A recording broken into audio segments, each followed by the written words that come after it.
Hey Austin homeowners and future homebuyers, I'm Eric Peterson, broker and owner of Kopa Real Estate and an Austin homeowner. And in this video, I'm going to review the most recent real estate statistics for the 5-county Austin area, talk about what a slowing market means for you, mistakes I'm seeing both home sellers and home buyers make in the market right now. Remember, I can't help you if you don't contact me and tell me about your plans in advance. I'm the only realtor on YouTube who sells a lot of homes as a listing agent, which means I see what's happening from both the buyer and the seller side more than any other realtor around. Make sure you subscribe to our channel and call, text, or send us a message so we can help you, and leave us a comment about what you think is happening in the market.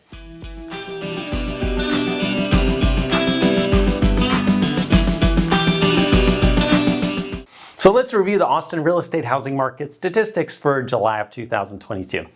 Number of homes sold was 2,273, which is down 34% compared to July of 2021.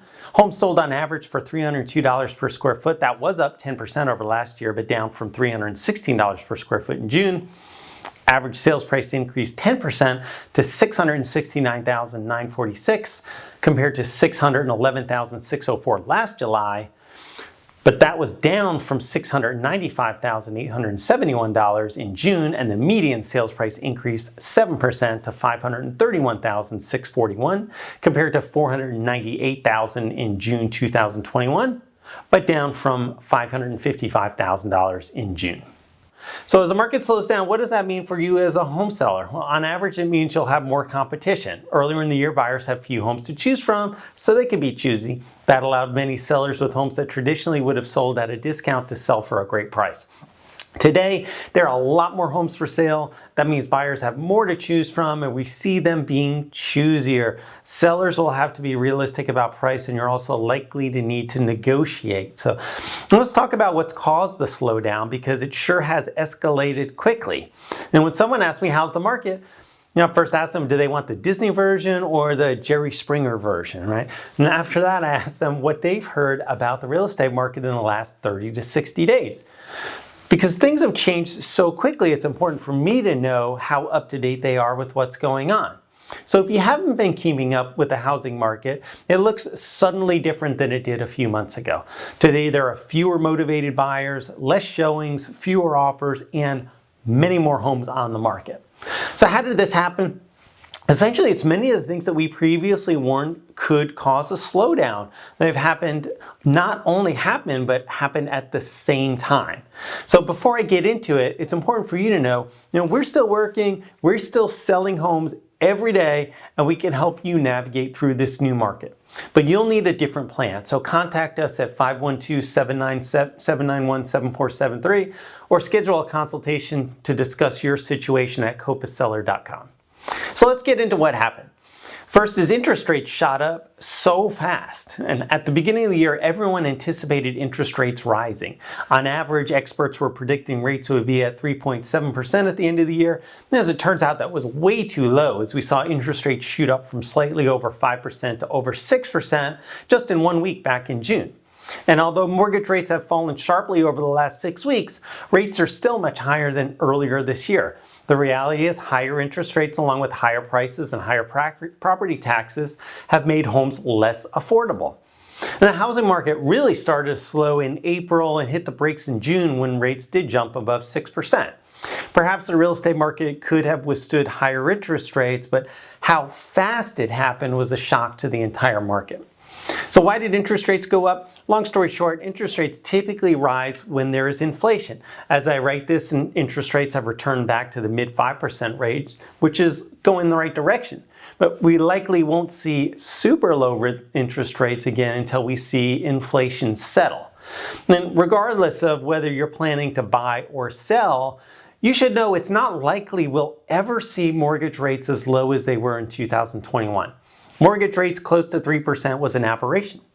The sharp spike in interest rates this June was an overreaction to the other way, but you should know mortgage rates are closer to normal now than they were over the last 2 years.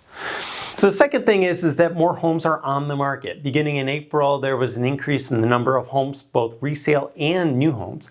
For almost 2 years, the builders were not selling homes until they were almost complete. Because they had a waiting list of 150 buyers, they didn't even need to list homes in the MLS.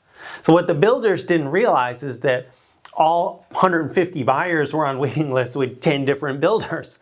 So they thought they had 150 buyers, but that's not what happened. So when they called everyone on the waiting list to say, congratulations, you get to buy a home, they had little interest. So prior to then, if they had a waiting list of 150 buyers, they would have sold 150 homes. This year, they may have only sold 3 homes out of that 150 person list. And at the same time, builders also became concerned about lumber prices coming down and other pricing. And so they decided to list a huge number of spec homes in the MLS much earlier than they've been doing. So in the short term, this is causing a glut of new homes on the market. In the long term, builders have stopped building specs. And so if you've been waiting to get a good deal on a new home, this may be the best time while they have a larger inventory than they will in the future. On the resale market, we did see an increase in new listings hitting the market. However, the real reason why the inventory of homes for sale is so high right now is because the demand is lower. Only time will tell how long buyers will be overly negative about the market for that to work its way through the system. The next reason is a fear of recession and what I call groupthink. So anyone who called me earlier in the year to ask if it was a good time to sell their house, I told them only if you want to sell your home for more than it's worth. And what I meant by that was part of the appreciation in home prices was due to buyers having FOMO, right? Fear of missing out, and making emotional decisions and overly aggressive offers. In our area, we have a large number of buyers who suffer from groupthink, meaning they can't make decisions on their own. And when buyers aren't able to make a decision without consulting with every family member and all their friends and coworkers, it was easy to see how a negative feedback loop could occur. And right now, a large number of buyers are holding off buying because their friends are telling them the market's going to crash. The 2008 housing crash was recent and burned into many people as a very real fear. And I've been to a couple of real estate conventions in the last month. Both the people who are putting on the events that are from large brokerages are telling everyone prices aren't going to come down. But based on the supply and demand statistics of the inventory of homes for sale and the number of homes going under contract, that is too optimistic and not giving you good advice. What's really happening is prices have already nudged down a little, and we may see prices go down a little more. That doesn't mean that things are going to be similar to 2008. And you want to be sure that you're making decisions based on accurate information, meaning you should see how things really are and not allow groupthink to influence you to see things for worse than they are. And next up is a tech stock crash.